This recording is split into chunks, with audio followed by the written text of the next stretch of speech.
নমস্কাৰ এই মুহূৰ্তত আহি পৰিছে ৰাতিপুৱাৰ কেইবাটাও গুৰুত্বপূৰ্ণ খবৰ। আজি হৈছে ৩ আগষ্ট। দেশৰ কোটি কোটি কৃষকৰ একাউণ্টত ২০০০ কোটি টকা সোমাই গ'ল। যদি আপুনি এতিয়ালৈকে টকা পোৱা নাই তেনে ক্ষেত্ৰত আপোনাৰ বাবে ভাল খবৰ দিলে অতি শীঘ্ৰে এইটো কাম কৰক। লগে লগে ৫ মিনিটৰ ভিতৰত আপোনাৰ একাউণ্টত ২০০০ কোটি টকা সোমাই যাব। লগতে লাখ লাখ মহিলাৰ একাউণ্টত ১০,০০০ কোটি টকা প্ৰদান কৰিব। অসমৰ মুখ্যমন্ত্ৰী ডক্টৰ হিমন্ত বিশ্ব শৰ্মাই উদ্যমিতা আঁচনিক লৈ ভাল খবৰ দিলে। কেৱল এয়াই নহয়, অৰুণোদয়ৰ প্ৰতিজন হিতাধিকাৰীৰ বাবে কেইবাটাও নতুন নিয়ম সলনি হৈছে।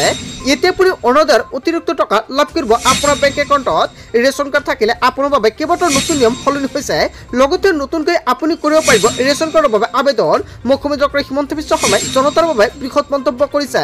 লগতে কেইবাটাও ৰাজনৈতিক খবৰৰ লগতে অৰাজনৈতিক খবৰ যুগুত কৰা হৈছে। আজিৰ দিনটোত গোটেই অসম তথা ভাৰতৰ বিভিন্ন প্ৰান্তৰ পৰা যুগুত হৈছে কেইবাটাও ডাঙৰ খবৰ। এনেবোৰ খবৰ নিতৌ পাই থাকিবলৈ চেনেলটি ছাবস্ক্ৰাইব কৰি ভিডিঅ'টো এটা লাইক কৰিবলৈ নাপাহৰিব।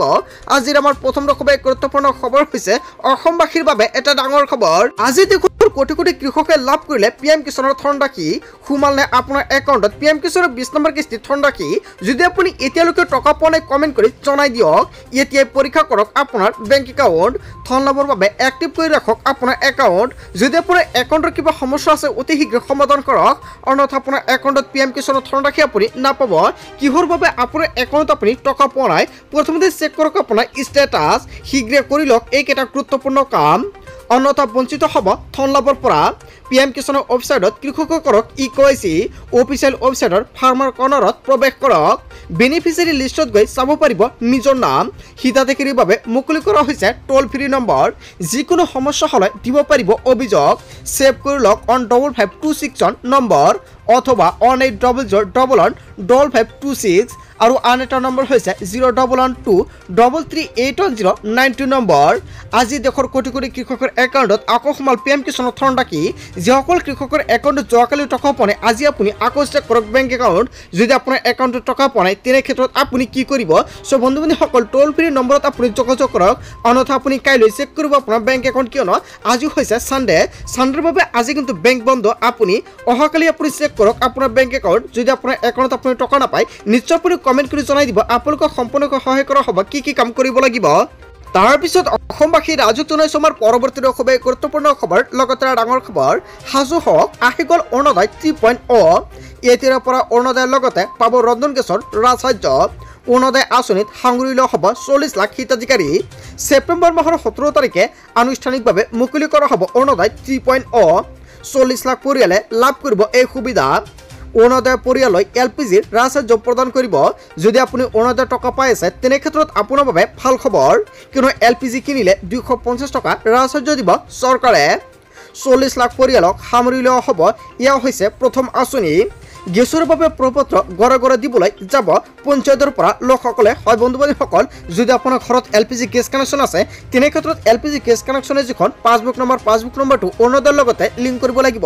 আৰু যদি আপোনাৰ ঘৰত LPG গেছ কানেকশ্যন নাই তেনে ক্ষেত্ৰত নতুনকৈ আপোনাক আবেদন কৰি দি দিব। অৰুণোদয় 1 আৰু অৰুণোদয় 2 কৰা হ'ব তন্নতন্নকৈ পৰীক্ষা। যদি আপুনি অৰুণোদয় 2.0 টকা পাই আছে তেনে ক্ষেত্ৰত আপোনাৰ বাবে এটা বেয়া খবৰ, কিয়নো চৰকাৰে নতুনকৈ তন্নতন্নকৈ বিতৰণ কৰি আছে কোনবোৰ ভুৱা হিতাধিকাৰী। আৰু এই মাহত চৰকাৰে নতুনকৈ অৰুণোদয় আঁচনি টকা প্ৰদান নকৰে, কিয়নো সকলোৱে ৱেইট কৰি আছিল। আৰু এই মাহত কিন্তু আগষ্ট মাহত অৰুণোদয় আঁচনি টকা চৰকাৰে প্ৰদান নকৰে। অসমৰ মুখ্যমন্ত্ৰী ডক্টৰ হিমন্ত বিশ্ব শৰ্মাই মন্তব্য কৰিছে এই মাহত সকলো ভুৱা হিতাধিকাৰী চৰকাৰে বাছি উলিয়াব। আৰু অহা মাহত চৰকাৰে নতুনকৈ অৰুণোদয় 2.0 আৰু অৰুণোদয় 3.0 মহিলাসকলৰ একাউণ্টত 1250 টকাকৈ প্ৰদান কৰিব। মুখ্যমন্ত্ৰী ডক্টৰ হিমন্ত বিশ্ব শৰ্মাই স্পষ্টীকৰণ প্ৰকাশ কৰিছে বহু নাপাবলগীয়া পৰিয়ালেও লাভ কৰি আছে অৰুণোদয় আঁচনি, আৰু তাৰ বাবে চৰকাৰে এই মাহত বাহাল ৰাখিছে। অহা মাহত সকলো মহিলাৰ একাউণ্টত 1250 টকাকৈ প্ৰদান কৰিব। যদি আপুনি যোগ্য তেন্তে আপুনি এই টকা লাভ কৰিব, অন্যথা আপুনি টকা নাপাব। আপোনাৰ অৰুণোদয় আঁচনি বন্ধ হৈ পৰিব। তাৰপিছত অসমবাসী ৰাজুক জনাইছোঁ আমাৰ পৰৱৰ্তী খুবেই গুৰুত্বপূৰ্ণ খবৰ, লগতে ডাঙৰ খবৰ। অসমৰ পৰা নহয় বাংলাদেশৰ পৰা অহা লোকসকলেহে কাগজ বিচাৰিব লাগে। হয় বন্ধু বান্ধৱীসকল, মুখ্যমন্ত্ৰী ডক্টৰ হিমন্ত বিশ্ব শৰ্মাই ডাঙৰ মন্তব্য কৰিছে। অসমৰ পৰা নহয় বাংলাদেশৰ পৰা অহা লোকসকলৰহে কাগজ বিচাৰিব লাগে। অসমৰ মানুহক কাগজ বিচাৰি লাভ নাই। অসম এতিয়া পৰিৱৰ্তন হৈছে, পূৰ্বৰ দৰে অসমৰ পৰিস্থিতি নাই। অসমীয়া বড়ো ৰাভাসকল আমি একত্ৰিত হ'ব লাগিব। আমাৰ প্ৰকৃত শত্ৰুকণ আমি সকলোৱে চিনি পাওঁ। বাংলাদেশৰ পৰা অহা লোকসকলৰহে আমি কাগজ বিচাৰিব লাগে। জংগল মাটি সকলো তেওঁলোকে দখল কৰিলে, সেইসকলৰ কাগজ নিবিচাৰি BTRত আন লোকসকলৰ কাগজ বিচৰা হৈছে। হিমন্ত বিশ্ব শৰ্মাই ইয়াক লৈ কেইবাটাও ডাঙৰ মন্তব্য কৰিছে। হিমন্ত বিশ্ব শৰ্মাৰ কাগজ বিচাৰিব নালাগে। হয় বন্ধু বান্ধৱীসকল, অসমৰ মুখ্যমন্ত্ৰী ডক্টৰ হিমন্ত বিশ্ব শৰ্মাই মন্তব্য কৰিছে আমাৰ কাগজ বিচাৰিব নালাগে। বাংলাদেশৰ পৰা অহা লোকৰ কাগজ বিচাৰক BTRত। বাংলাদেশৰ পৰা অহা লোকসকলৰ কাগজ বিচৰা নাই। আমি একত্ৰিত হৈ নাথাকিলে আমাৰ জাতি মাটি বেটি নাইকিয়া হৈ যাব। অসমৰ লোকৰ 20 বিঘা মাটি নাই, কিন্তু উৰিয়ামঘাটত একাংশই হাজাৰ হাজাৰ বিঘা ভূমি দখল কৰিলে। আমাৰ প্ৰকৃত বন্ধু কোন আৰু প্ৰকৃত শত্ৰু কোন সেয়া চিনিব লাগিব। অসমীয়া হিন্দু আৰু মুছলমান খ্ৰীষ্টান আমি সকলোৱে এই কথা বুজিব লাগিব। ইয়াৰ বাবে BTRত নতুন চিন্তা জন্ম দিব লাগিব। যাৰ কাগজ বিচাৰিব লাগে সেইসকলেহে কাগজ বিচাৰিব লাগে। বড়োলেণ্ডত কোনো দ্বিতীয় শ্ৰেণী নাগৰিক নাই, সকলোৱে প্ৰথম শ্ৰেণীৰ নাগৰিক হ'ব পাৰিব। ওদালগুৰিত এই মন্তব্য কৰিছে অসমৰ মুখ্যমন্ত্ৰী ডক্টৰ হিমন্ত বিশ্ব শৰ্মাই। তাৰপিছত অসমবাসী ৰাজক জনাইছে আমাৰ পৰৱৰ্তী খুবেই গুৰুত্বপূৰ্ণ খবৰ। লগতে ডাঙৰ খবৰ, মুখ্যমন্ত্ৰীৰ কনভয়ত নিয়োজিত VIP স্পায়াৰ কাৰ দুৰ্ঘটনাত পতিত। ওদালগুৰিলৈ গৈ থকাৰ সময়তে মংগলদৈত সংঘটিত হয় এই দুৰ্ঘটনা। জিলা আয়ুক্তৰ সুৰক্ষাত থকা পুলিচৰ বাহনত পাছফালৰ পৰা খুন্দা মাৰে VIP বাহনে। দুৰ্ঘটনাৰ পিছতে ঘটনাস্থলীত উপস্থিত আৰক্ষী প্ৰশাসনৰ লোকসকল। সমগ্ৰ ঘটনাক লৈ তন্নতন্নকৈ অব্যাহত কৰিছে আৰক্ষীয়ে, বা তন্নতন্নকৈ আৰক্ষীৰ তৰফৰ পৰা কৰা হৈছে তদন্ত, আৰু কি ঘটনা হৈছে সেয়া স্পষ্টীকৰণ প্ৰকাশ কৰিব।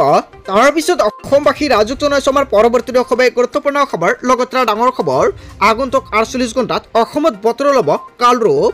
অসমকে ধৰি মেঘালয়, অৰুণাচলত ৰেড এলাৰ্ট জাৰি কৰা হৈছে। যিকোনো মুহূৰ্তত ধাৰাসাৰ বৰষুণ, শিলাবৃষ্টি, বজ্ৰপাতৰ কবলত অসম। ভাৰতীয় বতৰ বিজ্ঞান কেন্দ্ৰই অসমত জাৰি কৰিলে ভয়াৱহ বতৰৰ আগজাননী। প্ৰতি জিলাৰ নৈপৰীয়া ৰাইজক সতৰ্কবাণী প্ৰদান কৰিছে স্থায়ী প্ৰশাসনৰ। বিশেষকৈ উত্তৰ অসমত যিকোনো মুহূৰ্তত ভাঙিব পাৰে নৈৰ মাথাউৰি। ধেমাজি জিলাত যিকোনো মুহূৰ্তত বানপানী ল'ব পাৰে কালৰূপ। ইয়াক লৈ আগজাননী জাৰি কৰিছে। জৰুৰীকালীন যোগাযোগৰ বাবে প্ৰশাসনে জাৰি কৰিছে ফোন নম্বৰ। ধেমাজি জিলা প্ৰশাসনে জাৰি কৰিছে কেইবাটাও ফোন নম্বৰ। 03573224014 আৰু আন এটা নম্বৰ হৈছে 7577035639 আৰু আনটো নম্বৰ হৈছে 1077 নম্বৰত কৰিব পাৰিব আপুনি যোগাযোগ।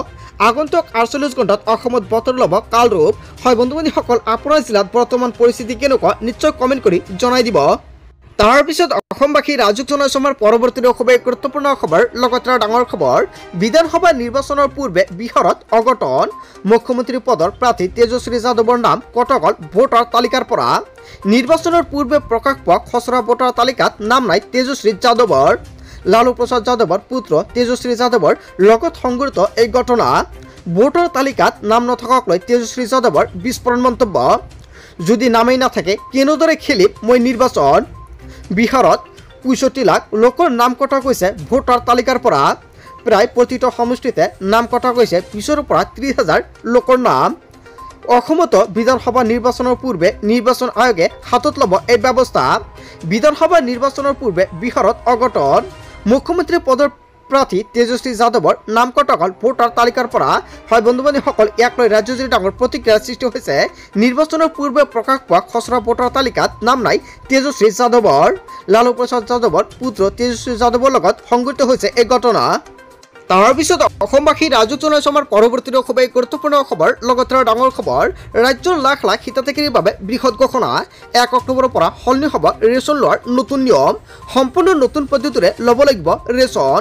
নতুনকৈ ৰেচন কাৰ্ড আবেদন কৰা সকলৰ বাবে ডাঙৰ খবৰ দিলে মুখ্যমন্ত্ৰী ডক্টৰ হিমন্ত বিশ্ব শৰ্মাই।